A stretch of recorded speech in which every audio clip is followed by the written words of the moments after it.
From my girlfriend's parents' basement. Ooh, don't sell it too hard. In Hotlanta, Georgia. With the wood paneling behind and a pink 70s lamp. Oh, yeah.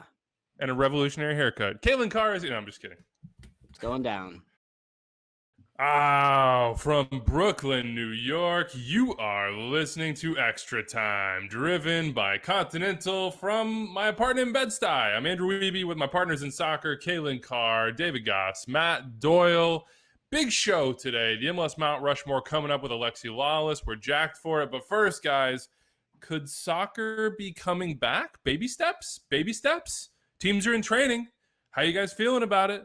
It's hope. It's something. We have it. Latch onto it or don't. It's up to you. What do you think? No, it's great news. It's incredible news, actually. I mean, just to have guys going back out to the facilities, even just looking on Instagram, I see the guys like wearing the team gear, just even that, and not seeing them, no offense, but like in your guys' place on these streams every day that I do the player chats and all that, but to see them actually like looking less like podcasters and more like athletes, I think is like definitely a good step forward. Still a long way to go, of course, but just any signs of hope, rays of sunshine, is super positive right now, in my opinion. I got a text the other day. I have a good friend who lives in Seattle, so he started to go to MLS games. He's not a huge sports fan, and he was like, basically, I have nothing to do. I was like, you should listen to Extratime Radio, driven by Continental. I get a text like a few days later who just goes, LMAO, who is this dude on your podcast who says, I miss a perfectly weighted through ball? And he was dying for like hours over this. He's like, just kept messaging me random, like we're talking about stuff. He's just like, well, it's not like a perfectly weighted through ball. The brand is strong. The brand is strong. That's funny. The things that we think are perfectly normal, like everybody else is like, I miss friends and family. I miss interacting with other people. Doyle's out here just like, God, through balls. I need a through ball in my life right now. And by the way, Doyle, you should just invent a cocktail called the through ball. You got time. You got practice. I see what you're pushing through the Instagram chat every single night. You got the equipment. And you can have one of those situations where it's like, do you want sweet vermouth or dry? And when there's a certain way, it's called perfectly weighted. Right. Oh, look at that. And that actually makes sense, right? Because a perfect Manhattan is half and half. So you get it. Wait, I'm also very excited today for this idea of doing an MLS Mount Rushmore. And I'm wondering, Doyle, is your t-shirt you're wearing, is that a little hat tip towards maybe one of your choices? No, this is just the t-shirt I fell asleep in last night. I haven't showered yet today. I don't know, man. I want to turn it around. I see two axes on the front. I'm expecting a spree on the back. Well, we know it's not going to be my impassioned plea for Dairon and was shot down. So, que sera. We know it's not going to be a homegrown player from Doyle. Sorry, what? What did I say? Ooh. My bad. Soccer could be back, though. K-League set to begin. Weeby. I know. It's just a joke. We got to make jokes. Keep it light in this era. Come on, man. Everybody can laugh, right? Bundesliga on May 16th. That's coming back as well. Alexi Lalas will tell us a little about that, I'm sure. He's with Fox Sports. They have those rights. MLS, though, we mentioned it. Individual training began around the league on Wednesday. More teams joined on Thursday. Right now, these are the teams. They're out there in the little quadrants. They arrive. Voluntary training, by the way, which is one of those where like oftentimes when there's like a voluntary thing and you're like, I don't know if I really want to go.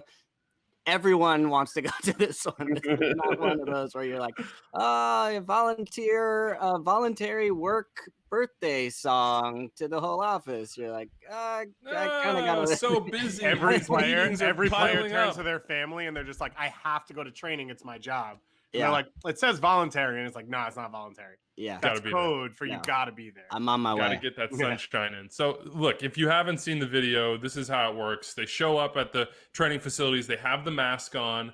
They walk up. They get their temperature taken. They use some hand sanitizer. They get a little kit, and they go out to a quadrant of the field on their own. So they're training by themselves. There's no contact. That's the individual training. It's the first of what we hope will be many signposts to pass. I mean, you go from this to small groups to the full group to potentially a preseason equivalent to then what we hope are games, which I would assume would be behind closed doors. I don't know the details any more than anybody else does. I think it's all sort of in the planning, in flux, but this is a great first step. There are 8 teams, I believe, right now training: Atlanta United, Orlando City, Nashville SC, Miami, Portland, Real Salt Lake, Sporting Kansas City, and Houston. And just to give you a little bit of flavor of what they're thinking, what they're saying, we put this together for you. How does it feel to be back on the field with the guys? Yeah, it's great. We've been waiting for this for quite a long time now, and so just the opportunity to get out here and see everybody is excellent. And I think the guys are actually excited themselves. There's a lot of enthusiasm as the guys have come out here today. Not just on the field, but also to seeing my teammates and coaches. So I think that we all feel the same, and it's just happiness. It was good to see teammates for the first time, not on the computer. Happy to be back. Hope this is something that kind of opens the doors to get the whole season going and get back on the field, do the things we love. So I'm thinking when I watch that and hear those words, what it would feel like to be in the, and this has almost gone out of my muscle memory here, the AT&T MLS studios with you. I miss sort of the, this is great, this is fine, this is like our fill-in, this is what we have to do, but I miss being able to turn to you guys and see the body language and have like that real conversation, where I can see your cues. I know who wants to talk. We're not raising our fingers. We're not like hoping, I don't like throw it out there and hope there's no dead air. Trade-off, though. Doyle I miss doesn't have seeing to you guys. shower pre-show, so pros and cons right now. It actually looks kind of the same, to be honest. Yeah. Did he shower? Similar levels of before? hygiene. Yeah. Yeah, questionable. I can't smell him now, so it doesn't matter. I can only smell myself, and I won't subject anybody else to that either. Look, we can't wait to be back. We can't wait to see soccer, but of course, all in good time, all in the right time, all with safety in mind for the players, and we hope eventually fans as well. Even in a pandemic, though, guys, I just want you to know normality is here. Gareth Bale is still putting out Mad Lib style quotes saying he'd be down to come to MLS. So even in these times, Gareth Bale can find a way to say he'd like to be here, but only where he can play golf. So we'll get to that in a little bit. If you need a little bit of let's say the TV guide for MLS right now before we get to Alexi Lalas and his MLS Mount Rushmore. MLS Idol, if you're listening like right when this comes out, Thursday night, 7:30 p.m. Eastern, Twitter and Facebook. Get out there, vote for who you think has the best talent. Diego Valeri, Stephen Fry, Andrew Farrell, and Mateus Rossetto are the contestants this week. Rossetto just diving right into the MLS content machine. I appreciate that. So go back and watch the show. Use the hashtag MLS Idol. Noon every day, weekday, the kick around on Twitter live, and then 2 p.m. Instagram live. We had another of our trivia nights last night. Dave and Benny Failhaber did pretty well, or the comment section did pretty well. No. I'm here speaking on behalf of Sasha Kleshin right now. You and Calen laid down in the comment section and let it wash over you with answers. Sasha and Charlie did well, but crowdsourced. I felt like me and Benny, we created the parameters and then we asked for input, but we already knew where we should be in each category. You waited till 2 minutes and then you started reading the comment section. No, I started reading the hints. Answers. I'm very late on the hints. But like, example, LA Galaxy question. We had Stephen Ishizaki. We had Swedes. We just couldn't get the second Swede. We weren't sure. And then we got answers on Williamson. That's all I'm saying. That's all I'm saying. Who's going next? I'm up this week. We're looking for a guest host. I reached out to Iko Para to see if he wanted to play. Do we have any other names that we think should be a part of this? I would go Jamie Watson, but I feel like that's cheating because the dude is in the comment section with the answer correct every single time off the jump. I didn't get a single Jamie Watson help. No one in the comment section yesterday goes, I played in that game. Here's your answer. I'm looking at you guys. Anyway, it's been really fun. So bring a drink on Wednesday nights, 7 p.m. Eastern. Hit us up with who you think should be there. I will say this last point. I was relieved that I got enough of them because if Sasha was a world-class soccer player and knew more about MLS trivia than me 100%, I would literally have no point in being here. So I was really nervous and I felt pretty good about her answer. He's a pretty good podcaster too, man. So you just watch yourself. Yeah, I am watching myself, Doyle. I see what he's doing here. He's weaseling in on our territory right now, just like all the BSI guys. But because Benny already dropped one. Thank God Benny couldn't even remember the games he played in. Put together the power rankings. Let's do it. Man. Dax, you got to add Dax to that list. He's been on every stream I've been on. I agree. It's him or Ike. I just need to know who has the better memory. We'll see. I'll reach out to both of them before we get to Alexi. Yeah, Dax would be good. Yeah, he would be good. He would be good. I'd like that. Before we get to Alexi here and his MLS Mount Rushmore, and then we'll do our own. I'm curious. We've done this for a month and a half now. We just digging through MLS history, just constantly just clawing through it, trying to find who we think really belongs. Did you enjoy it? Did you like this? Instead of games, which we all wish were here, and we were talking about what's happening on the field and what the storylines are. Did you enjoy this? Was it a good idea? Did it pay off in your mind? Or did we just waste a month and a half?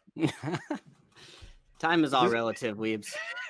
Is this the post-show denouement? Yeah, Are we doing that like during the film? Do you need me to lay down on the couch? Be my therapist right now, right? I would say, and I think we've gotten the responses in the mailbag and from people that we talk to online and everything.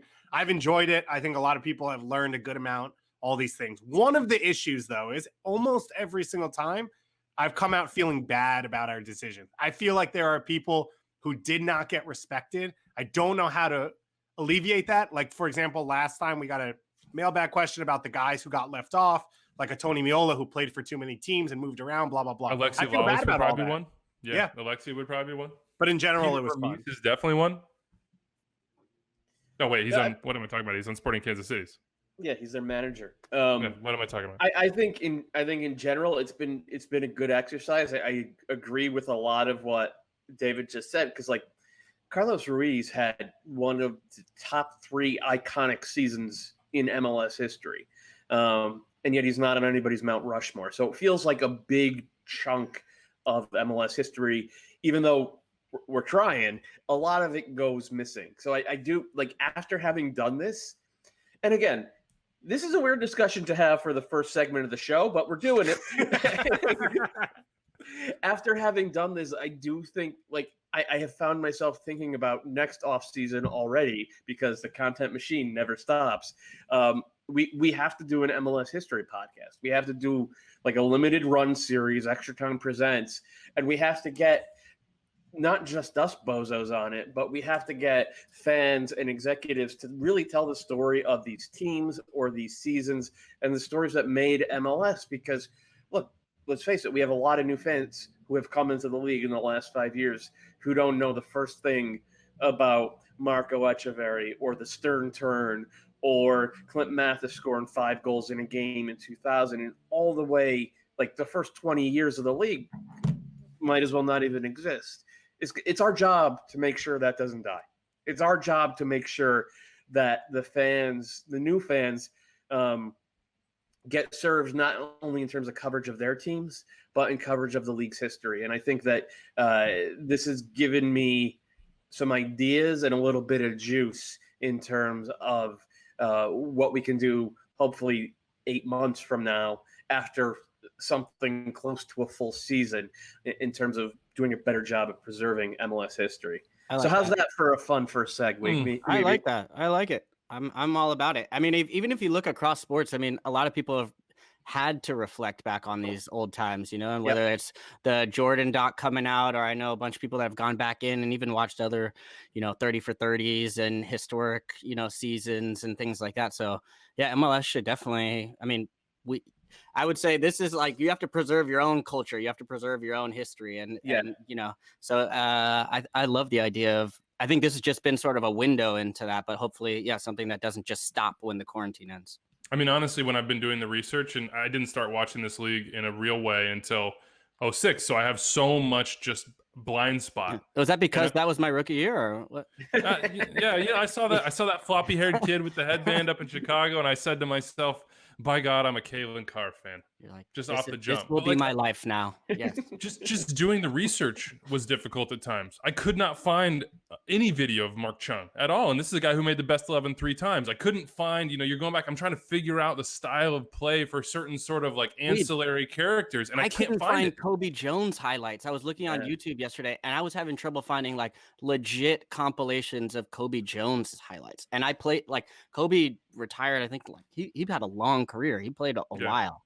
But so, it's some of that work, I think, Doyle, will be to actually unearth some of this vault, because it's all there. You just gotta somehow track it down, and you'll be the guy to do it. Luckily, Yep. for all of Yeah. us.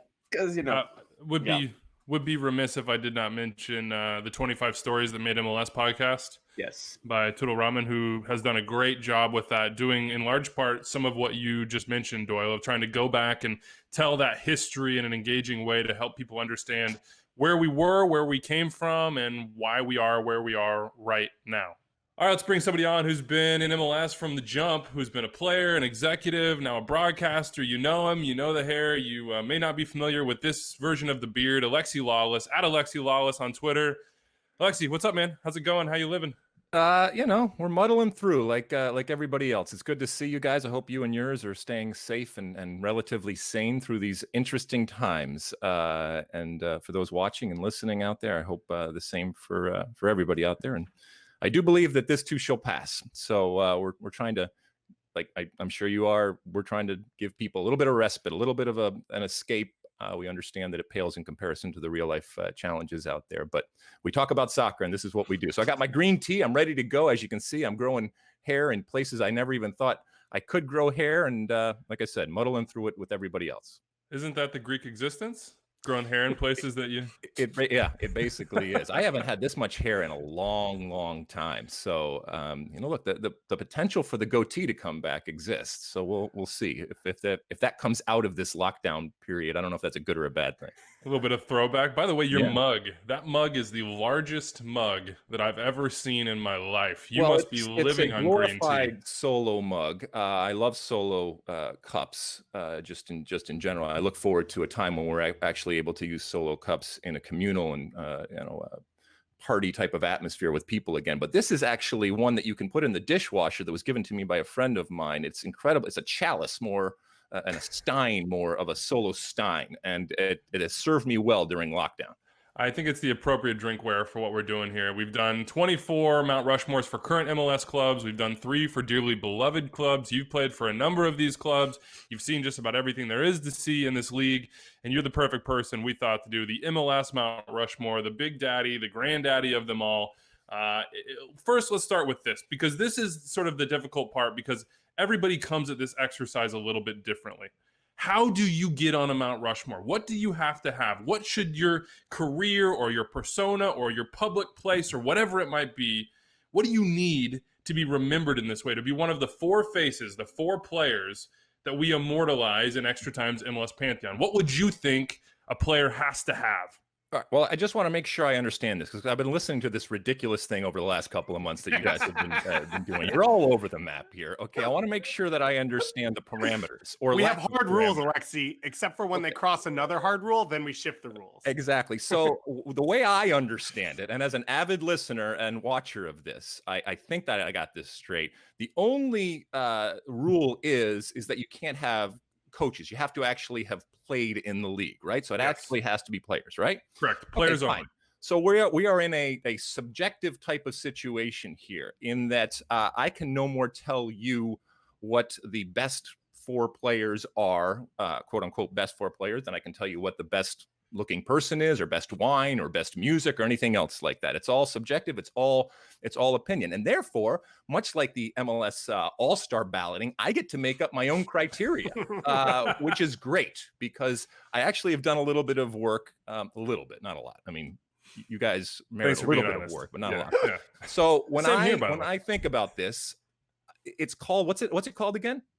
The Mount Rushmore. Yes, it's called the Mount Rushmore, and you guys are both intelligent young men. You're incredibly well versed when it comes to history, so you know the history of Mount Rushmore, which I knew some of it, but certainly not all of it, and I looked into it, and so I'm basing my picks, if you will, relative to Mount Rushmore and what Mount Rushmore was at the time that it was built, what it was supposed to be, whether it is or not doesn't matter, but what it was supposed to be, and so I look at it, first and foremost, as a tribute and an epic type of piece of work that, like I said, is a tribute to what, in this case, it would be the league. In the case of Mount Rushmore, is what I feel the greatest country in the world, which is the United States. All 4 of the people on Mount Rushmore are Americans. And so therefore, right off the bat, hot take, All of my 4 are Americans. Okay, it's not to downplay or to disregard the incredible contributions that non-Americans have made in this league. But listen, if this is Mount Rushmore, it's all Americans. Okay, so I'm sorry, Dwayne DiRosario. I'm sorry, Carlos Valderrama. I'm sorry, David Beckham. Already, you're not even on my Mount Rushmore. I just wanted to get that out of the way so that people can start screaming at me right off the bat. So obviously, you have to have made an impact. Now, what's an impact? You have to be, in my mind, you have to be not just memorable, but representative of what the league is. And that's what I've tried to do going forward. The other thing is, when you think about Mount Rushmore, it's about birth. It's supposed to be celebrating birth, growth, development, and preservation. Those are the 4 pillars, if you will, of what Mount Rushmore is. And so I tried to do that. The other thing is that Mount Rushmore, it's been 80 years since the completion. It's been 100 years since the last person died that is on Mount Rushmore. So that's a whole swath of history that isn't incorporated in this tribute. And so I reflected that. So sorry, if you've done something of late, it really doesn't necessarily matter to me. So this is much more about what happened in 1996 and what was established in 1996 and some years after that, as opposed to the entire lifespan of Major League Soccer. So that's my premise. So just so I have this clear, you're going to have a George Washington parallel. You're going to have a Lincoln parallel. Absolutely. Okay. Yes. Let's go. Do you want to do it? Do we start? I appreciate this. After we've just like hemmed and hawed our way through this and made stuff up on the fly, you have like a scientific method here. And so it's one everyone will disagree with. But I also recognize that Mount Rushmore, for all of its tribute and its Americana and its beauty, is still a tourist attraction. Okay. Yeah, and you want people to go and actually see this, and it has to be memorable, which is why I was really torn at times in some of my picks here. And keep in mind, by the way, that on Mount Rushmore, you got, let's see, you got two of them with facial hair and 2 of them with long hair. One of them maybe with a fake long hair, but still a long hair. So the aesthetic and the optics of a Mount Rushmore, I think, are important. You don't want people just driving by or not caring about something like that. So that was incorporated. Challenge the sculptor, all right? Exactly. Should we get into it? All right. So obviously George Washington, look, father of our country, secured independence from England, part of the Constitution. All of that is important on the $1 bill. So we recognize that this guy was important. But if George Washington had been the person that he was as, I don't know, like the 12th president or something like that, it might not. I mean, I'm not saying he wasn't wonderful. He was wonderful, but it wouldn't have had the same effect. And so that's where I go to someone that was there from the start and is representative of that moment of birth. To like we said, birth, growth, development, and preservation. So birth, and it comes down to 2 people for me. Actually, it comes down to 3 people, but one of them's me. So 2 people. One would be Tab Ramos, the first player ever signed by Major League Soccer. I am jealous of that when it comes to Tab, among other things, because he's one of the greatest players to ever play for the United States, one of the greatest soccer players ever played with. But I digress.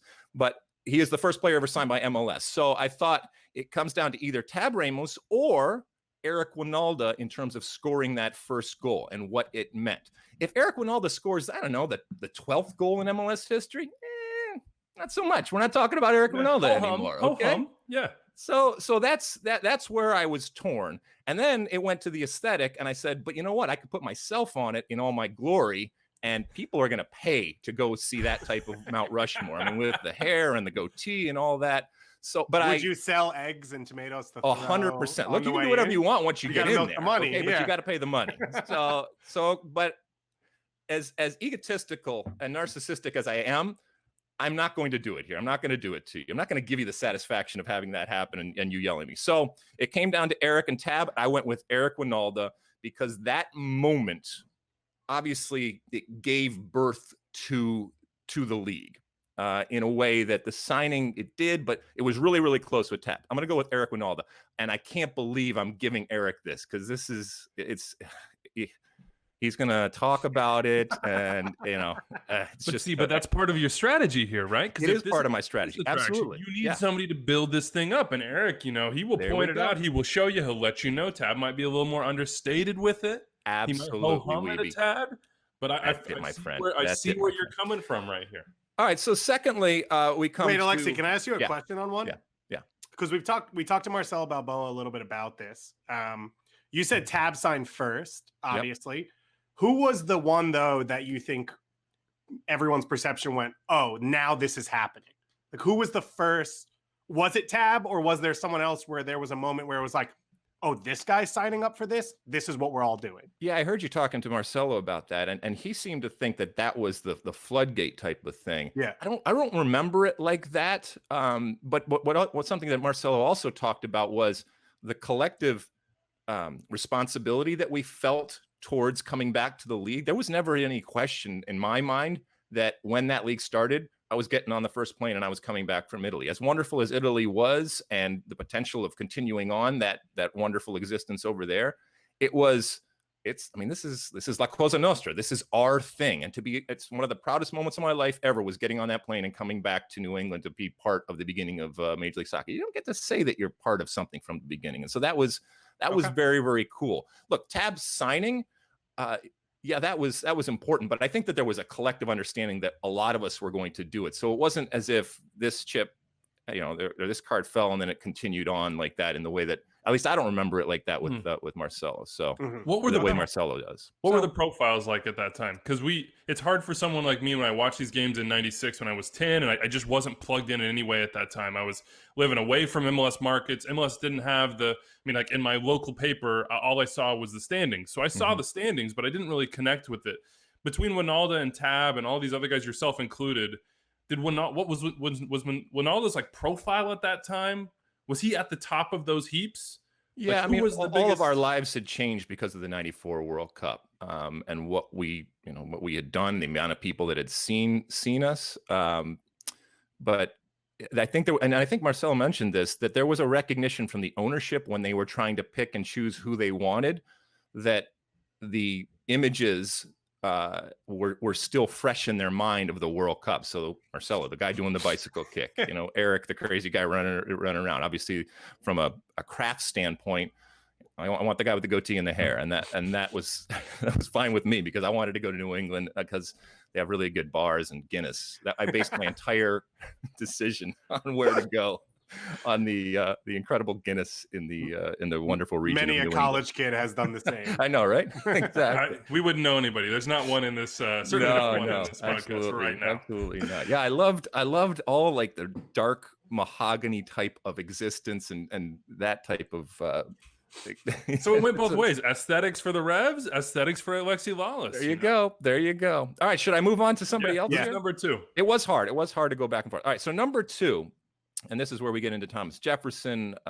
You should love Thomas Jefferson there, Weeby. I mean, you wouldn't have a place to live without him with the Louisiana Purchase and all that. So the expansion, the ability to see beyond themselves, the ability to lead, obviously, as all of these people have, but it lead in different ways than others. Lewis and Clark, all that kind of stuff goes into Thomas Jefferson. Once again, another American.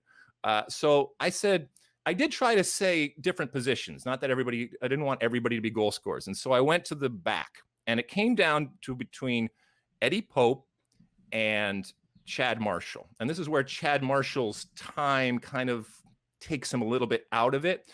And so I ended up going with Eddie Pope, who obviously played his entire career in Major League Soccer, was representative of the American center back, was representative of Major League Soccer. In playing his entire career there, I always got the sense that he was a lot better than people realized, and so that type of figure. He's also got a wonderful profile. So once again, thinking about the artistic value, that type of bust up there, I think, would be wonderful because there's this stoicism. But also there's something going on behind that he's at a whole nother level in terms of his intellect. And so not just a great player and not just a great person, but an incredibly smart and progressive type of thinker. So that's who I went there. And as I said, Chad Marshall could have come into the equation, but I just think he suffers from the time that he played. Had he been there from the start, it would have been a much better type of shout. Can I ask you about Eddie yeah. Pope as a center back, as a national team center back, as a guy who's accomplished a lot, and such kind words for Eddie? I think Eddie's one of those guys, for at least people, again, and I don't want to make this about age, but sometimes it is in these situations where I didn't really get to see Eddie in his prime play and dominate and doing his thing. And you always hear about, oh, where could he have gone? He could have gone to Milan, or he could have gone here, he could have gone there, or Dortmund, or whatever it was. How good was Eddie Pope in your mind? When you saw Eddie play, when you saw what he accomplished, Eddie could have played in any league and any team in the world. All the elites out there, absolutely. But what I have a respect for is when people are able, even at a young age, to see who they are and who they aren't. And for example, Darlington Nagbe, and I can scream and yell about him and why he's not on the national team, but at least he's come to the point where he recognizes how he needs to function as a human being, not just as a soccer player, as a human being. I think Eddie recognized that this was something that he wanted to do. In the same way that Landon took a lot of crap for it, Eddie didn't take as much crap, but the fact that he doesn't have that European type of pedigree, I think at times, sometimes people look at that and scratch their head. This was a guy who, as I said, he was so good he could have played anywhere, and it wasn't just his athleticism, which was incredible. It was the reading of the game, his closing speed, his ability to make up ground, his ability to put out fires oftentimes that I had started when I was on the field with him, his ability to emergency defend, or his ability to do stuff that didn't have to put that out the fire, but made sure the fire wasn't even started because he was able to see multiple times ahead. And look, a guy that scores a golden goal to win MLS Cup off of a set piece is always going to be near and dear to my heart. But when he showed up at the national team, you knew from the moment that he stepped on the field that he wasn't the vocal leader. He wasn't just going to scream and yell, but what he did on the field. And then when he did talk, there was gravitas to it, because unlike bozos like myself and others that were screaming and yelling all the time, sometimes just that it gets diluted. But you knew when Eddie Pope did something on the field, or more importantly said something, that there was something behind it. I just want to throw out there, I love Eddie Pope and I hate Thomas Jefferson, so this category kills me. And also, Thomas Jefferson founded UVA, where about 90% of the players we're going to talk about went. That is true. You didn't pick a UVA guy for this one, but in sticking with this historical comparison, Thomas Jefferson went over to France and they were like, whoa, this guy has game, which was the elite at the time of intellect and writing and all that. And Eddie Pope did the same in Italy, but chose to come back.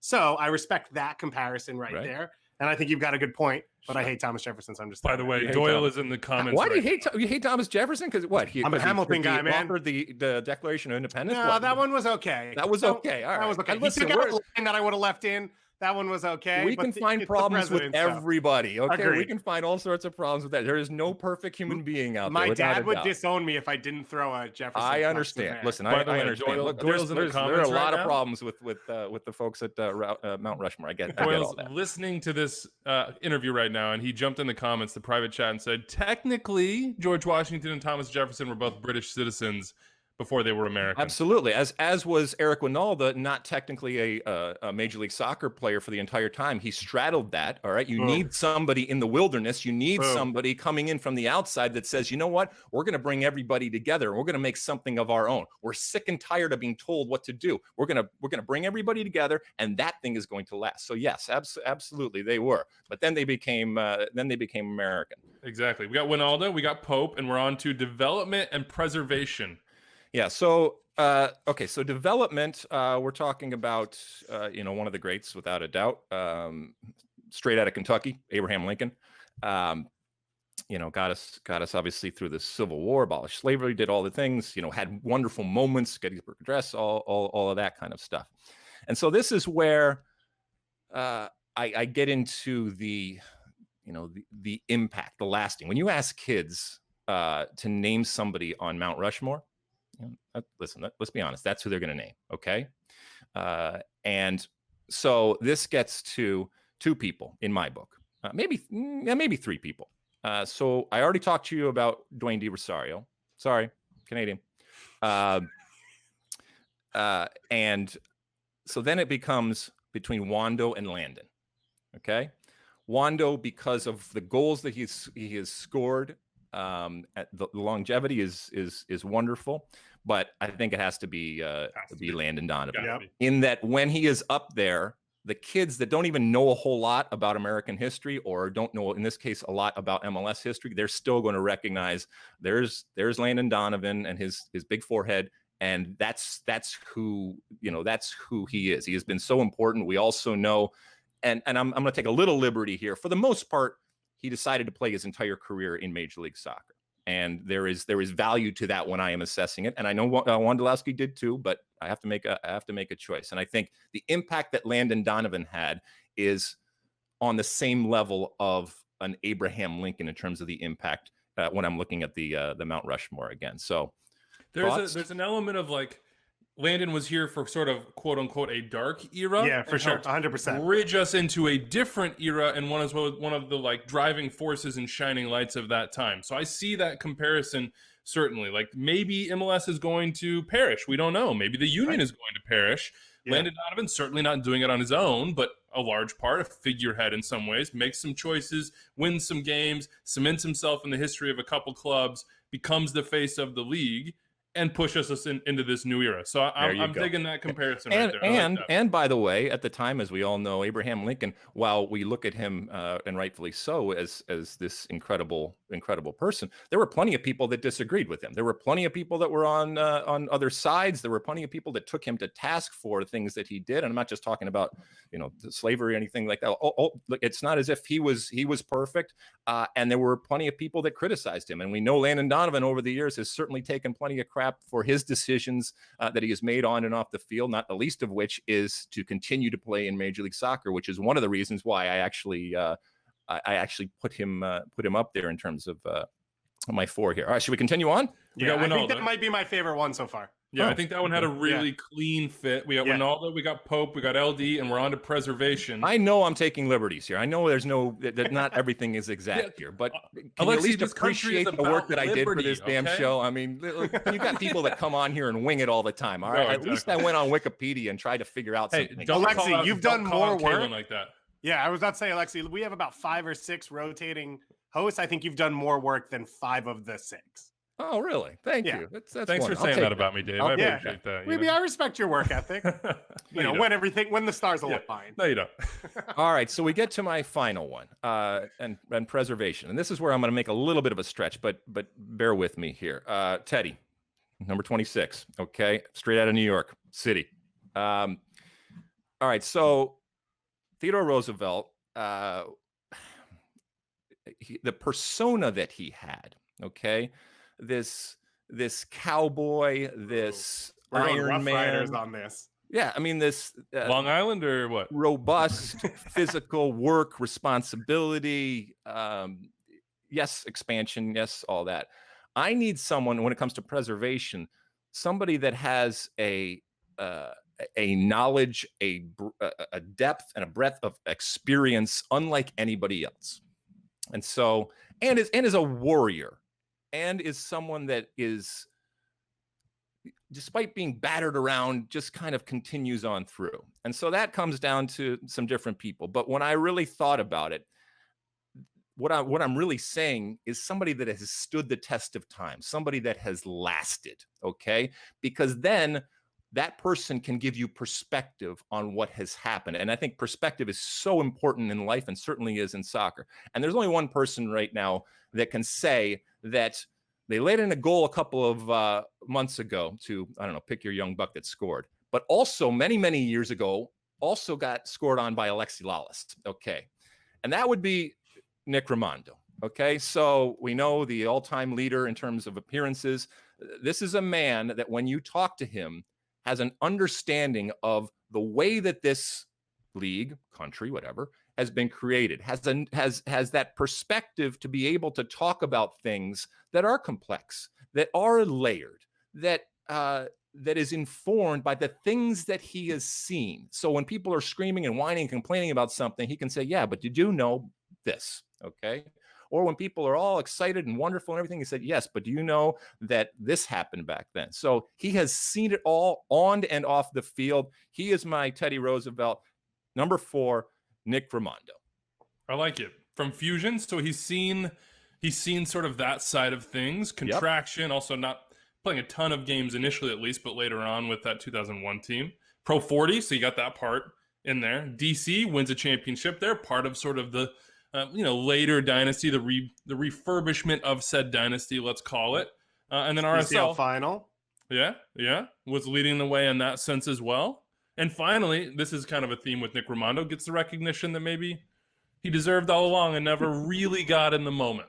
Yeah, because Teddy's definitely the guy on Mount Rushmore where everyone goes, who?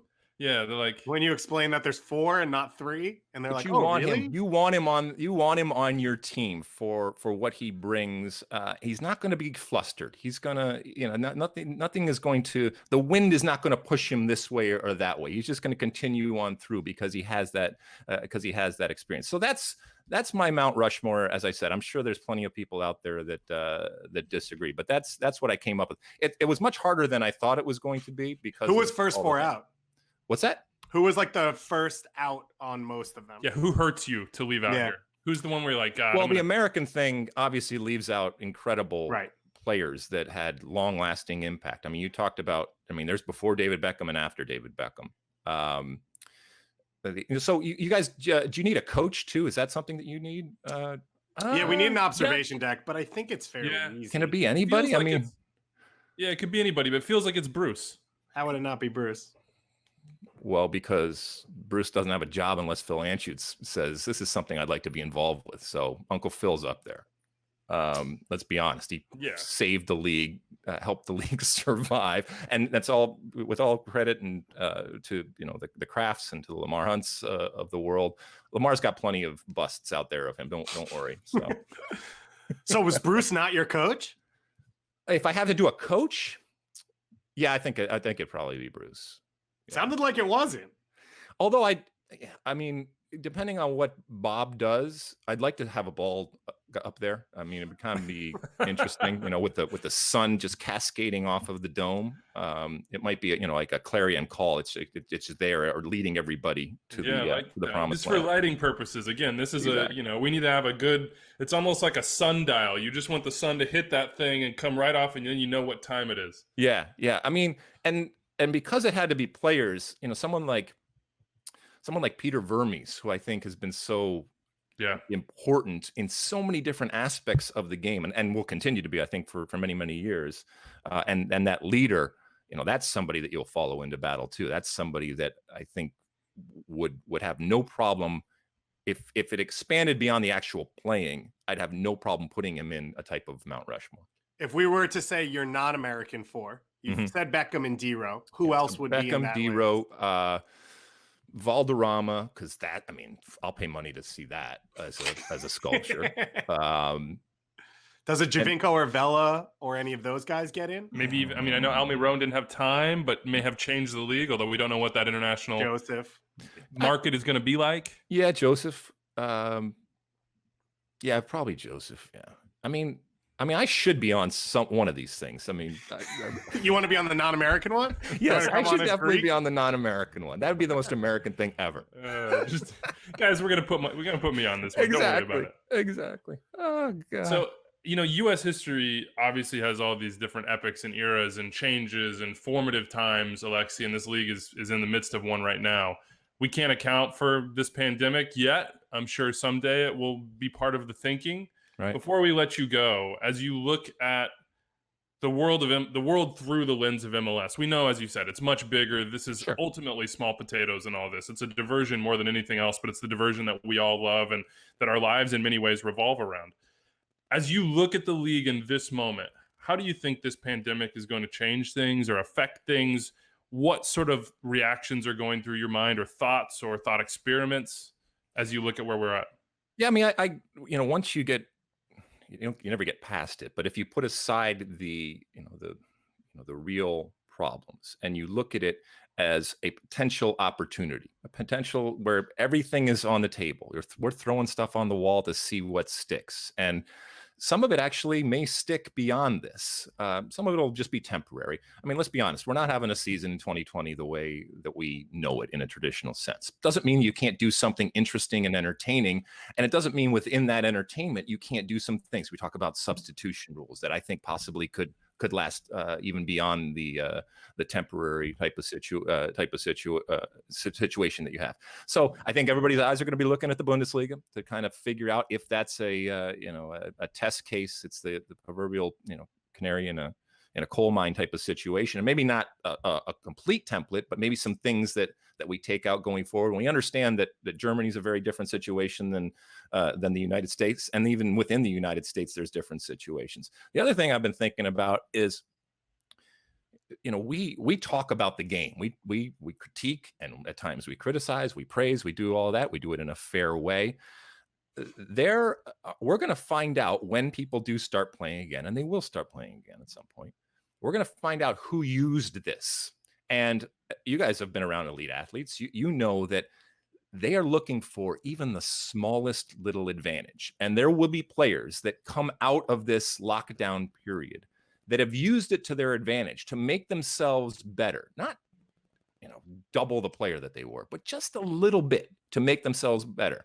And those players are going to have an advantage going forward, as those teams are going to have an advantage going forward. And I think it's completely fair for us to look for that, to judge that, and then to comment on that, either in terms of praising what people have done or in terms of criticizing, saying, hey, you know what? This person or this team or this club, they didn't use it well. They were sitting around eating and drinking, okay? When this other club, it's very obvious that they weren't, and they were ready to get back to playing. So, those types of the types of things that I'm thinking about, but also the long-lasting impact and what our new normal looks like from a soccer playing perspective, and some of the things that are going to get thrown against that wall. And we say, hey, that's kind of interesting. When the televised version of the game, the broadcast of the game, are we piping in crowd noise? Is that something that people want?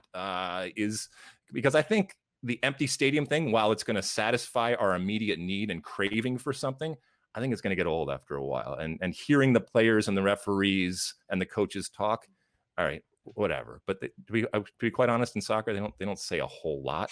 And we want that soundtrack. We want that soundtrack to what we associate with sports, not just soccer, in all the sports. And can we give it to them? Because we're not going to have fans in the stands for a long time right now. But believe me, if you're trying to look for something fair, stop. This is not about being fair. This is taking a crap situation and making the best of it. So making the best bad solution to a crap situation. We all understand that, but we're all in this together, and hopefully we can come out of it and get back to what will be obviously a new normal, with the understanding and the benefit of having gone through something like that, and a greater perspective and a greater understanding of what's going on, so that we can hopefully avoid the next time this comes around.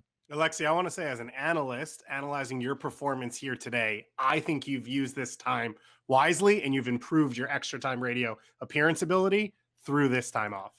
Well, when they ask me for advice, which is not often, but every once in a while, some young broadcasters out there come and ask me, and I say, you better be ready when that red light turns on, because there's a lot of other people that want your job and will come calling for it. And they get younger and younger and more adept every single year, but they can pry it from my cold, dead, redheaded hands.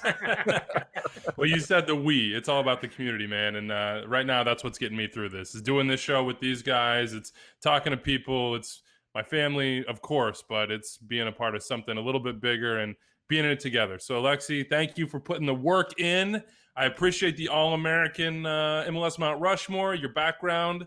Flawless, well done. I do also appreciate the Lysol can. Just there you go. Nobody. I got saw one that. can. This is the Just one I got. for dear life. For dear life. Nobody can get more of that stuff. Thank you for your time. At Alexi Lalas on Twitter. Do you want to tell people what you're doing right now? Indoor soccer? So we continue on with Fox. We have Indoor Soccer, which is our weekly magazine show that airs every Monday. We go through the week's events with myself and Stu Holden and Rob Stone, and guests on each and every week. I continue with the State of the Union podcast. We do have, speaking of Bundesliga, we do have Bundesliga coming back online. Fingers crossed that goes well. You can find that on Fox. So a lot of stuff going on, and we're just trying to create content, and we're just throwing stuff up there and seeing what sticks. But it is a period of creativity, and there's a lot of people out there. And you mentioned the soccer family out there, and it is a wonderful soccer family out there. Not just MLS, the soccer American soccer community out there is wonderful. It's vibrant, it's passionate, it's committed, but most importantly, it's supportive. And you're seeing that right now in the way that people are reacting to. So onward and upward, my friends. I think this stuck, man. I think what you threw against that wall today, it's stuck. We appreciate your time. Thank you, You're only Alexi. as good as your last performance. Big thank you to Alexi, who, well done to him for the prep work on that one. And it was very on brand. Keeping it red, white, and blue. Americans, Major League Soccer. I mean, maybe, D-Rose got a shout, though, here because 3 of our teams are in Canada, and we do not want to leave them out of this. I don't think our Mount Rushmore is going to be. Yeah, can I just ahead, be honest muted. here? Because Alexi was talking about, occasionally young broadcasters ask about advice, and he talks about preparation and being hungry.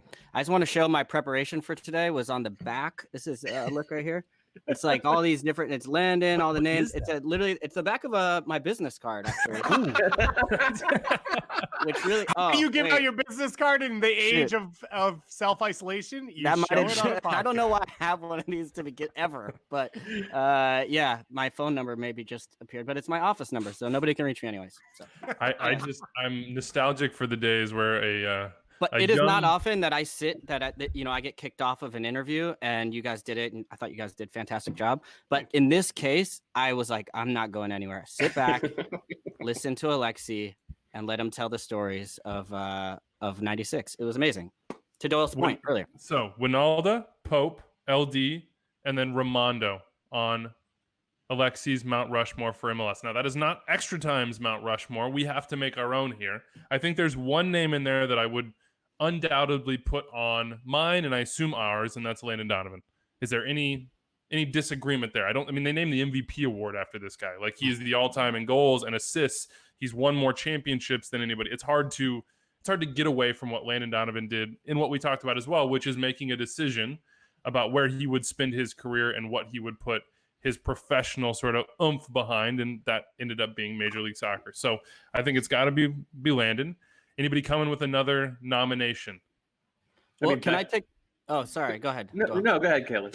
Well, I just took a different. I basically while I was listening to Alexi, took his and then just did exactly the opposite. So he chose 4 Americans. And I was like, oh man, I want to log off this right now. I'm an American guy, so I love for him. But I'm picking 1 American. Then I was inspired to pick a Canadian because I felt like there was just some clear disrespect. Then I was going to pick an international candidate as well, like global, and then somebody from South America, which I think is obviously already and only going to continue to be a big part. So I actually broke down. And in my idea of America and in my idea of a Mount Rushmore, I would love to see some diversity up there. And he had some amongst the American group that he picked as well. So I'll give Alexi some credit for that. But so can I run through mine real quick? Yeah, but before that, I have to make a correction here. Because once again, I've shortchanged Wando. He's the all-time leader in MLS goals, and I said LD was. LD ended his career in that point, and now I look like an a-hole. Yes. Sorry, Wando. Once again, I think it's love you, man. because I don't think anyone was listening to you. So well, I put Wando cool. up there. Awesome. I mean, So I played club soccer, as I've mentioned a billion times, with Wando growing up. So it would be, and I feel like it's hard for me to picture a Mount Rushmore without him. But if I'm picking 1 American, I'm still going with Landon. So that was maybe the hardest decision for me. The Canadian D-Row was going to be my choice, but at the same time, and D-Row still is my favorite MLS player of all time. But I think, and this is to steal a page, I think, from Matthew Doyle, is Alphonso Davies is actually going to be on that list for me. And I think it's partly because, I mean, even if this was going to happen this year, he could have won a Champions League. And I think just based on what he's able to do, what he represents, the future of this league and the direction it's going as far as developing young talent and seeing it go and win at the highest level abroad, that is up there for me. And then I think for my international choice, David Beckham. I think pretty clear as far as his impact on and off the field, as I unfortunately know too well in this league.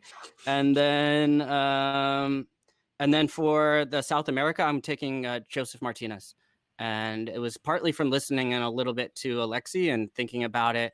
And a part of that is also, I think, when you project ahead. And I know we've done that on many of these Mount Rushmores, mostly for teams, though, where we actually don't have a lot of volume so far. But I think for a young league, there's still a lot of volume to go. And in my when I look ahead and I project into these type of like records that I anticipate him to set, whether it be the goals, which I think he was already rapidly chasing down, but still a ways to go. But him wanting to stay in Atlanta, stay in MLS, I think he's going to be one of those guys that we look back on in a long time and say, yes, that guy changed the league and is one of the 4 faces of the league. So that's my list. So Calen, you went forward thinking, which I absolutely respect. You're right. We did that with a lot of teams, but I think this particular conversation comes back to the issue that we've had from the very start with this discussion, which is as Alexi said, everybody has a different prism that they're looking through, different things that they value. And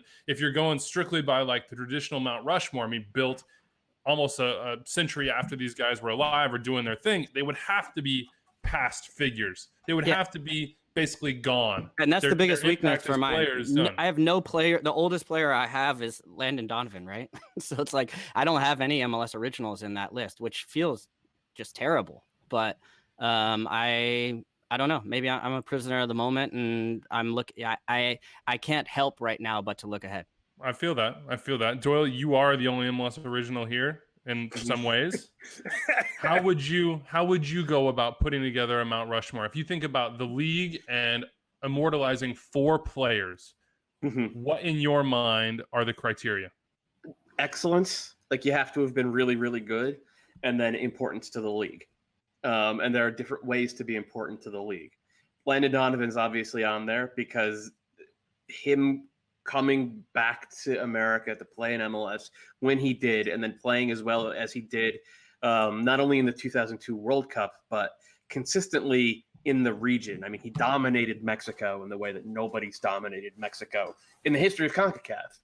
That was huge. And doing that while winning 5 MLS Cups and 3 or 4 supporter shields, I think it was, like what Landon in a lot of ways was and will always be the face of the league, which is a little unfair to Eddie Pope because Eddie Pope also made the choice to stay in MLS as opposed to pursuing European dreams. AC Milan wanted Eddie Pope when AC Milan was AC Milan. Borussia Dortmund wanted Eddie Pope when Borussia Dortmund was coming off their only ever Champions League triumph. He was that good. But Landon was the attacker. Landon did it for longer, and his teams ended up winning more in MLS. So Landon's there. Beckham has to be there, even though I actually agree with your point, Weeby, that Beckham's not a Mount Rushmore guy for the Galaxy. He actually is for MLS because, as Alexi said, there's before David and after David. He was excellent his last 3 years in MLS, really last 4 years, I guess you could say, in MLS. He was excellent, but it's more the importance, what he meant to the league. Going from there, I think you kind of like it's with Donovan is like 50-50 excellence and importance. With Beckham, it's like 80-20 importance and excellence. With Marco Echeverri, it's 80-20 excellence and importance. He was the best player on the most dominant team in this league's history. And he was the first truly great player, truly great foreign player to choose MLS in his prime. He was 25 years old. He had just finished top 3 in CONMEBOL Player of the Year balloting. He was the best player in Bolivia's history. And then he came to MLS and he dominated the first 4 years. That DC United team won a double every single year. Now, there are other guys sort of in that realm. Like Javinko came here when he was in his prime, and he was excellent. Robbie Keane was maybe on the tail end of his prime, but he was excellent for 4 or 5 straight years for clearly the best team. But none of those teams didn't win like DC United won in the late 90s. And you could still say that DC United team, in fact, we're going to do it with our bracket, that DC United team has a claim still on being the best team of all time. Marco Echeverri was the best player, so he has to be on it for me.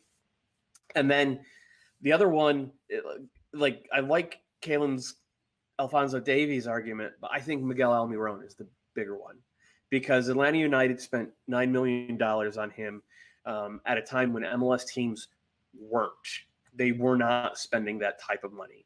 And just like there's a before David Beckham and after David Beckham, there's a before Miguel Almiron and there's an after Miguel Almiron. And it's not just what they spent on him, it's what they sold him for. And oh, by the way, he was arguably the best player in the league both seasons he was here. And I know it's tough to put a guy who only served 2 seasons, who only played 2 seasons on Mount Rushmore. But Almiron, to me, in the history of the league, Almiron is that important. And he's always going to be the first one who was that guy. So for clarity, can we get the 4 in a list of names right now for you? Beckham, Donovan, Diablo, Almiron. Okay. And the toughest cuts for me were Davies, Giovinco, because Giovinco coming over when he did was momentous, and he was probably the best player on the best team in league history. But they only did it for a year, unlike DC. Keane, because he was excellent. Jaime Moreno has arguments to the same things that Diablo has arguments for. I am forgetting one. And Eddie Pope. I think Eddie Pope. Eddie Pope, Nick Raimondo as well has a good. Oh, Clint Dempsey. It's weird to say this because we argued maybe not putting him on the Seattle Mount Rushmore, but Clint coming back when he did in 2013, he was the first of the U.S. players to come back. I think that was meaningful as well. I agree with a lot of what Doyle's saying. Oh, shout out D-Row. D-Row is the one where I was like, yeah, that. I have D-Row on instead of Echeverri. That's why we should have done a pantheon instead of Mount Rushmore, because then we could have shoved 15 of these guys in there and been like, okay. I have Landon. How about a Mount Olympus? We'll do a Mount Olympus. There and we then go. All right, the Greek gods. And who's Hades? And then you get the mini gods, the ones that are like exactly Hercules style in between. I would say Landon and Beckham are locked in for me. I think D-Row's in as well, and I think Giovinco's in as well. I like the Alphonso Davies shout and the Almiron shout. I like both of those. I think I would lean towards Davies because when you talk about what you hope the success of this era will be, it'll be homegrowns to sales and creating American and Canadian national team players. And Davies should be the forefront of that. But I still think Giovinco coming was such a momentous moment, and his success in the league. I think D-Row's success in the league for a stretch when the league was kind of wavering is not as big as what Landon did, but it goes in that category, which would puts him kind of to me over Jaime Moreno, and that Moreno was on those great teams behind other guys at the beginning, and then was good in a stretch where no one was paying attention and DC wasn't as successful. And then for what they meant to the league, Landon's locked in. I think that one's obvious. And I put Beckham in for the same conversation of the moment that their signing affects this league. And I think in 10 years, Vela will be on this list as one of those moments. And Almiron might be as well. But for what Giovinco did, if we were in 4 years, what I'm saying, Vela might be the Giovinco pick. But right now, Giovinco's that guy for in his prime, Champions League player, came here, played at that level, and I think was a sign to other players and other teams that this was something that was capable in Major League Soccer. If LAFC had won MLS Cup last year, would Vela knock Sebastian Giovinco off this list? And this is a mental exercise. Obviously, it did not happen that way. But if he has the best season, because what Giovinco did when he arrived and won MVP was just like, oh my God, his level is and productivity is so far above everybody else that it's sort of spellbinding. Well, Vela was that on a different level, an even higher level. What if Vela wins the first CONCACAF Champions League title? Yeah, right? yeah. There's a lot of ifs there. I think as far as the Champions League argument goes, the reason why I made the case for Davies is less by saying, oh, I think we've been kind of up until this point, we will remember this idea of like, these were the first guys that started coming to MLS in their prime. And they had gone from playing in the Champions League to now playing in Major League Soccer. And I think the more powerful shift is to flip the mindset and be like, Alphonso Davies may become the best left back in the world, right? And he may go on and win multiple Champions Leagues. And I can't say I've seen an MLS player who's started, a homegrown player that started here. We first sort of discovered him, watched him. DeMarcus Beasley played in a Champions League semifinal. Had injury issues and didn't push on from there, but played in a Champions League semifinal. Yeah. Steve Cherundolo was captain of a team in Germany. No, but Clint Dempsey went to the Europa League final. David, stop it. First of all, Cherundolo never played in MLS. And just like playing for Hanover 96, it's not the same thing as Alphonso Davies starting 30 straight games for Bayern as a 19-year-old. And as great as DeMarcus Beasley was, DeMarcus Beasley at age 17 won the silver ball at the U17 World Cup. Everybody knew he was going to be a really good player. Like he was never going to be the same level of player that Alphonso Davies has already hit. Like he's just not. Like Alphonso Davies is right now a top 3 in terms of pure value left back in the entire world. As good as Bees was, and Bees is a soccer Hall of Famer, he was not going to be that. So that's the shift. Does it? That's the shift I see. Yeah, and I get you, and I feel like with that shift, I understand the Davies thing, and I understand his impact, and I understand sort of the pathway that he's laying in the same way that Almiron did it in the coming from South America, being a highly touted prospect, and then pushing on for large numbers. And both of those things, by the way, are things that MLS teams have to take advantage of or find a way to start doing if they're not doing already. But it is troublesome. It's almost to me like if you in the Mount Rushmore equation, if you were a president and you had like a year on the clock, you know what I mean? Like how much impact can you make? Or are we saying your impact is not actually in the sense that you said, Doyle, sustained excellence? It's the excellence that takes you on to other things, that grows the profile of MLS in a different way than what Beckham did, but is still sizable and important, and also has these long-term sort of tentacles, because nobody's going to be David Beckham. Nobody can be David Beckham. Cristiano Ronaldo could come to MLS. Leo Messi could come to MLS, and Beckham's already done what they conceivably would do, right? I mean, they could be excellent, and Messi maybe is a different example. Maybe I should take the Messi one back, but there's already a precursor. There's not really a precursor for Almiron or Davies. No, I don't think there was, not at that level. I mean, there were like lesser precursors. We're really like getting into McKinney coming out of an academy and starting in the Bundesliga as a teenager. Matt Miazga being sold for $5 million. People, but the going Josie Altidore for 10, right? Like, but going from that level to what Davies was, and the way he actually did come through the academy, and like what that represents, it's different. Like Almiron for being sold for almost $30 million, it's different. It's like you're suddenly playing in a different ballpark. Just like Pibe, like Carlos Valderrama was the first coming of David Beckham. Carlos Valderrama meant a ton in 1996, not just to MLS fans, but to fans around the world. Beckham was the same thing, but at a much different level. And I think that's what gets guys like Almiron and Davies into the Mount Rushmore discussion. Also, let's be real. It's tough in this argument to put early guys in when the league then had a down point after they played. In that your effect on the league was, well, then it had to be saved. And it's not those guys' fault, and it shouldn't go against them in any way. But when you look at the trajectory of the league, it's hard to put a guy in who then had a downturn after them. And I think the parable to this conversation is you're not putting late 70s, early 80s guys in the NBA conversation. You have your 60s convo, and then you start at Magic and Bird, and you move on from there. Wow, and so you don't even talk about Kareem Abdul-Jabbar? Fair, sure. You can, but also Kareem played a really long stretch in those late 80s into the 90s. Because he played for 1,000 years. He retired in '89, but that's fine. Okay, just keep making stuff up. And that's how that conversation goes, because those are the dark periods of those leagues, and that's how people look at it. Doyle, who are you putting in from 79 and 80? Dr. J and Kareem. Moses. Fair. I mean, Moses Malone still doesn't get the respect because of that error and the way the game was perceived. okay, so I get what you're saying, and you're not wrong. I'm just being a jerk. Yeah. But I I'm would used to it. argue that as you're right. Like there was this point in 2000, 2001 where the league contracts, where it almost folds entirely. If you believe the stories that have occasionally come out over the years, it Go to needed to be saved. MLSsoccer.com. You can read Nick Fershaw's piece. There you go. And it needed to be saved at that point.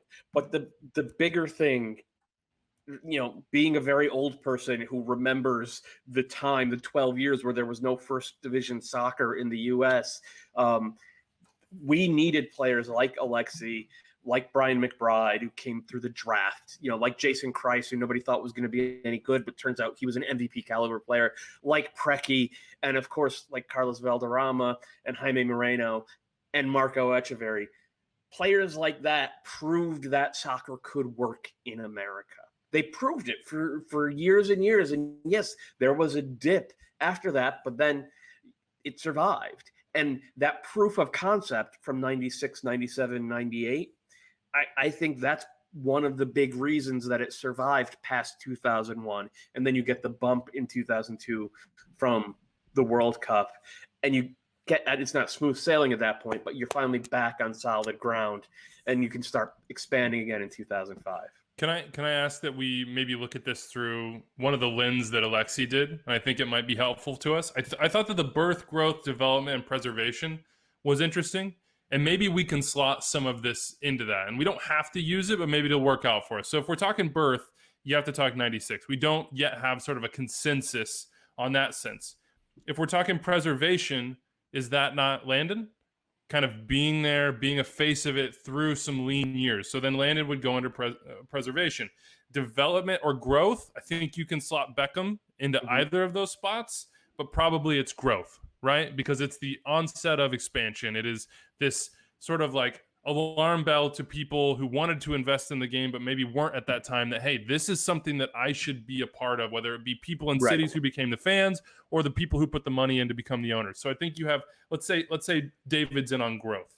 So then you're looking at birth. We don't have one there. And then development. And development goes straight to Alphonso Davies, and it goes straight to Almiron. And I'm with you. I think Echeverri is a great shot for that. He is the best player on the best team. I would be fine with it. I like the concept from you, Calen, that we have that diversity, because so many different people helped build this, whether they're Americans or Canadians or whatever it is. So then I think you can say Echeverri in to like shout it back. He's almost like your George Washington in a sense. He's got the hair. Yeah, that's true. He's gonna look good. He's gonna look good on that mountaintop. I like that Alexi was like, I just would like to have a bald guy. I was like, yeah. That's awesome. He's the bald. From the guy who's like most famous for his hair. He's like, shout out to my bald people. Does Matt Doyle get on the Mount Rushmore for being? I think so, but we haven't done the Extratime Mount Rushmore yet. No, we haven't done that. Well, I'd like to see you and Bob Bradley do planks again, dueling planks to see. Oh my God, I would pay so much money for you to go through a workout with Bob Bradley. just for the either it's going to be icy cold, no talking, or it's going to be just the most entertaining back and forth. He'd die on that bike. No chance.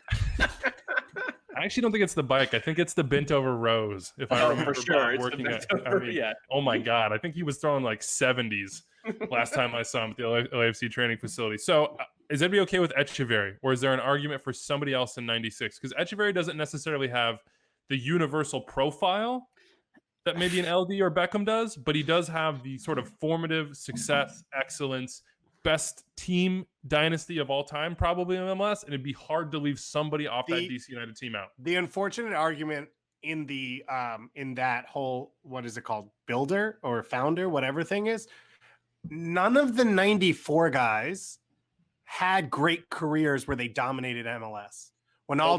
Kobe would be closest. Kobe would be closest. Alexi didn't. Winalda didn't. Tab didn't. Those are the guys that it should be if they had somewhat of the MLS career you'd expected. If one of them had won an MVP, had been the star of a top two team, but they all struggled with injuries and it may have been timing that it just came too late for them, whatever it was, that's the part that's hard to put any of them in it. And so then you shift back to, and I think I would agree, to Echeverri, who dominated the game, was in his prime.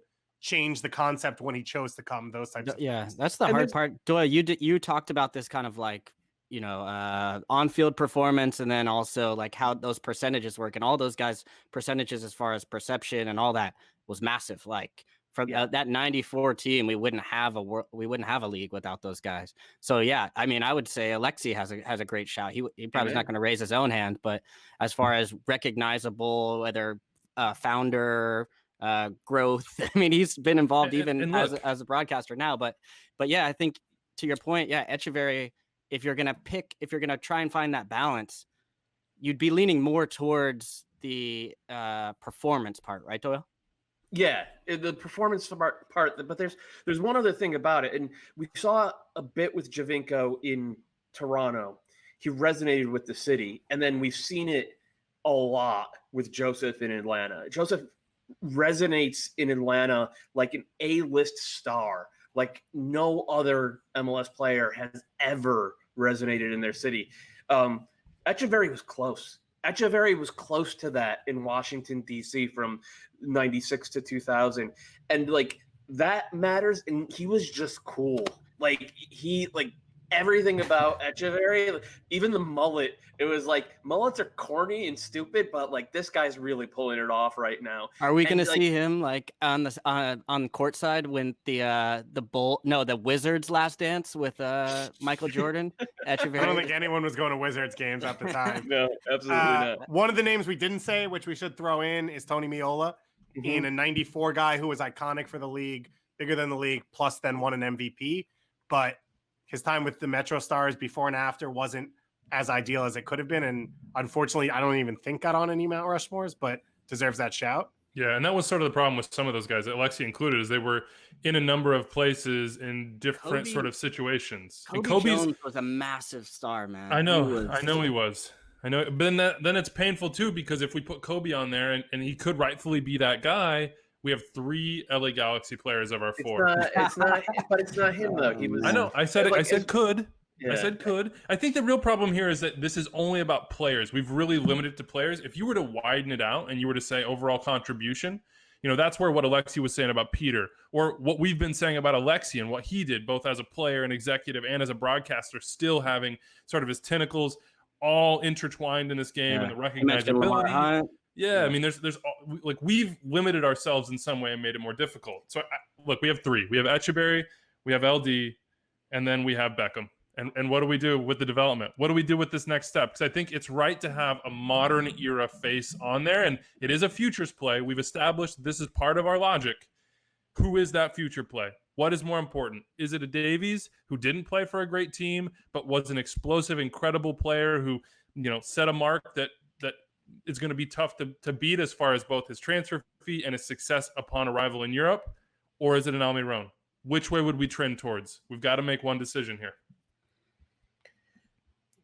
Well, Doyle and I have made our case. I mean, I would if I get another shot at this, I would just say that I think we have yet to scratch the surface of the Canadian player and seen the benefits of the growth and expansion of MLS into Canada and how that's going to reap rewards for that domestic player pool and talent base coming in. And I think Alphonso Davies represents that. And look, this is a league where we have teams in both nations. And I think the idea that we're going to have more and more players, just when I think about like when I went and did a feature with Jonathan Osorio and you see some of the players coming out of Toronto and like the Vince Carter, if we're going back to the basketball analogy, the like Vince Carter effect of how he changed basketball in the city of Toronto. Like we have yet to see, I think, the ripple effects of what happened, what those TFC teams have done for that youth academy. Same thing of what an Alphonso Davies could do in the city of Vancouver. And then across, whether Thierry Henry coming to Montreal, like I think Canada is still just scratching the surface of what's to come. And Alphonso Davies, obviously just scratching the surface of what he can do abroad. So I love Miguel Almiron, and I think he is, he is a huge player, I think. But I think in the end, if I'm going to end up having someone from Atlanta United, it's to Doyle's point, I talking about Joseph Martinez, he's going to be the guy I remember from that era, from that team or those championships, and then the ones that are going to come. So I'm still going back to Fonzie for that one. I want it to be registered that I'm pissed about this. I want it to be Giovinco for all the reasons Calen just said. It's Giovinco. I'd also throw in 07 TFC was a monumental moment for MLS, but the team was irrelevant until Giovinco came, and now they are arguably as relevant in their market, which is as large a market as there is in MLS, than any other team. And I think Vancouver is super relevant, and Montreal's there as well. So I think Canada in general gets it. Giovinco's for all those reasons. So because you're not letting me pick Giovinco, because you are infectious and I don't believe in you, I'm picking Alphonso Davies. Well, if we get rid of this idea that it needs to be a future-leaning thing, and it's just based on, if we want to base it more on just MLS performance, for a Mount Rushmore. So it's more of, it goes back to the debate we've had from the beginning. It's like, what is this? But see, then I can come with the flip side. If we're talking about representation, I get where you're coming from with Giovinco and Toronto and Canada and that effect, but we don't have a non-American CONCACAF player on this. And CONCACAF Central America has been a massive part of building and maintaining both this league, but also the region in soccer here. It's not just about us when we talk about this league. It's not just about Canada. So you could throw out any number of CONCACAF players, of which D-Row is also included in that sort of conversation. I think D-Row's fair. I'd say a lot of those guys, and to their fairness and the way the league should work, have used the league somewhat transient in that a lot of young CONCACAF players have come here, Stern John, and left. A lot of CONCACAF players then have come back at the end of their careers. Blas Perez, Paulo Wanchope, whoever else, although Wanchope was 6 months and miserable. He shouldn't have started over me. I'm still pissed about that. And then have used this He's league a legend, though, for the good of it. Roger Espinosa in that argument as well. But they weren't, I don't think, people that changed the face of the league. They were massive parts of it continuing and building, but I don't know that anyone that's CONCACAF that stayed in the league for 10 years is in that category. I just think that we're doing a good job of honoring the history of Extra Time, specifically the Borg, Sagini, Lalas era, because we've just been arguing in circles for 90 minutes, and the show is never actually going to end. We got another 2 hours to go, boys. So fill up. Cheers. Whatever's in your cup, I hope it's got a little sharp back taste on you there. How about this? I'm going to come with what I would say my decision would be based on what you guys are all saying. I think I would go Davies because there's not a better future play in the books. And it troubles me that he didn't have the level of success in MLS, both longevity, but also team success. But I cannot blame him for being a part of the Vancouver Whitecaps during that area. Like, he is a complete... Not your fault, buddy. Yeah, he's a complete outlier in that sense. And it's not his fault that he was so good that Bayern rolled in here and tried to pay $20 million for him. You know what I mean? I think what he's going to represent in 5 years, in 10 years, I think will be deserving of this Mount Rushmore place. And we also don't know where this league is going to go. We don't know where Alphonso Davies is going to go. He could be the best left back in Europe for the next 10 years. And then this uber-watt megastar who comes back to Major League Soccer and is just the face of everything that we're doing. 2026 with the World Cup coming. That's what I was going to say. To Calen or Doyle's point, because at this point I don't know who said what, because we're in chaos, and I just assume all of you are just mouses running around. You're also on your third drink, but that's fine. Yeah. One of the signs of Major League Soccer's success is going to be the success of this Canadian group, and he will be a face of that. And it's not just him. It's Mark Anthony Kaye. It's Jonathan Osorio. It's Samuel Piette. It's all these guys who have played, Kamal Miller, whoever it is. It's all these guys who have played in MLS, come up through MLS, whatever it is. But this is a good, I think, sign of the face of that, which is the development, what MLS has brought to the region. No matter what we did, people were going to yell at us. Yeah, this is chaos. So, yeah. 2026, you're going to see a poster for the World Cup coming, and there's going to be a bunch of global stars, and I guarantee you Alphonso Davies is going to be on that poster. Boom. MLS Strike Force. Let's go. By the way, go read that piece. Nick Pershaw, anytime you put something on MLSsoccer.com or out in the world, I'm definitely reading it or listening to it. It's on MLSsoccer.com right now. I'm sure it's front page. Go check that out.